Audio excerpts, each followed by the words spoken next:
Here are my picks for UFC Mexico City, and spoiler alert, I am picking every single Mexican, and I'm going to tell you my reason for it. But let's go through the card. First fight of the night, Damian Pinas versus Wes Schultz. Two guys debuting, pretty tough fight to bet on. I got Pinas though. I think if he avoids the ground, because Wes Schultz has pretty solid grappling for a guy who's not in the UFC yet, I think Pinas could become like an Ateba Gautier type of figure. He has a bunch of knockouts, bunch of power. I got Pinas. Next up, Francis Marshall versus Eric Silva. I got Marshall, guys. Eric Silva's almost 40 years old. Marshall's UFC record isn't great, but neither is Silva's, so I got Marshall here. Next up, Ernesta Caraqueta versus Regina Tarin. I got Tarin, guys. She is the underdog because she's taken out on like 3 days notice at a catch weight. She was scheduled for a Muay Thai fight, so she was in camp, but I think she is pretty good. Undefeated 7-0 against someone who's 6-1-1. So yeah, guys, I got Tarin here. That's the first Mexican, by the way. While editing this video, I noticed that I forgot Reyes versus De Andrade, but I got Reyes, guys. He is debuting, so it's kind of a tough one to pick on. Andrade has been in the UFC for a while, but I got Reyes. Next up, Christian Quinones versus Chris Moutinho. Guys, as much as Chris Moutinho is a fun fighter, he is not UFC caliber. Quinones does not have a great record in the UFC either, but he is a massive favorite for a reason. He is pretty good, so I got Quinones. That's two Mexicans, by the way. Next up, Macy Chasson versus Aylin Perez. Aylin Perez is only a slight favorite, which I think is crazy. I think there is great value on her. I think she might even get a finish. I am huge on Perez. I don't think she's just a gimmick fighter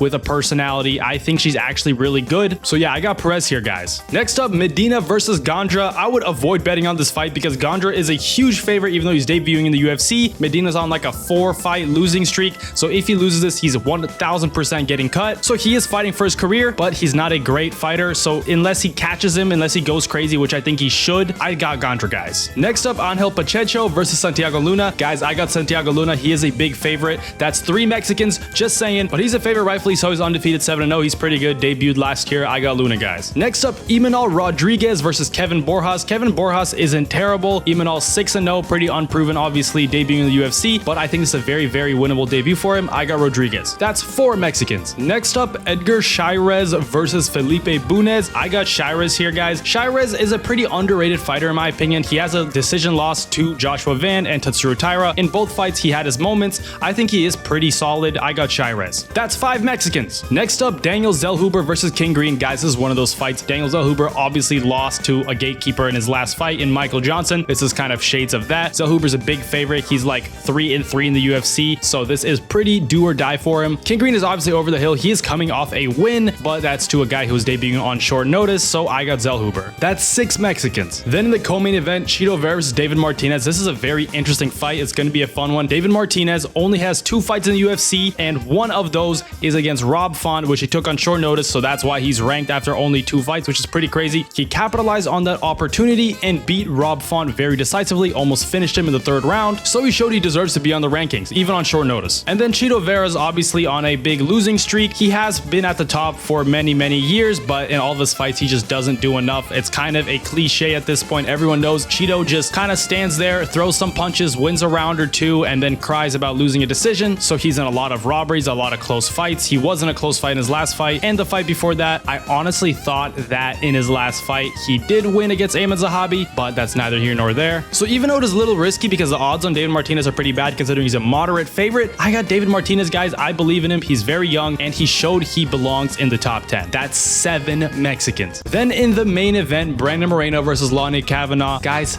I got Moreno. Don't listen to whoever's telling you to pick Kavanagh. Kavanagh has 2 wins in the UFC. Both were by decision. He doesn't have a lot of power. He's a fun fighter. He's still developing himself. He's good, but Brandon Moreno's better. Brandon Moreno's not that old. I got Moreno, guys. Especially since Kavanagh's taken on short notice in Mexico City, a city that has insane altitude, meaning the gas tank is not going to hold up for Kavanagh. Brandon Moreno's been there, done that in Mexico City, obviously, fought there many times. He has a pretty good gas tank, and Kavanagh has gassed already in some of his earlier fights. Not to mention, both of them are coming off a knockout loss. Brandon Moreno's case, I thought was a bit of an early stoppage. Kavanagh, he got slept. Brandon Moreno is coming back pretty soon from that knockout, but I think he will be fine, guys. I got Moreno. That's 8 Mexicans, by the way. But what do you think, guys? Who are you picking? Let me know. See ya.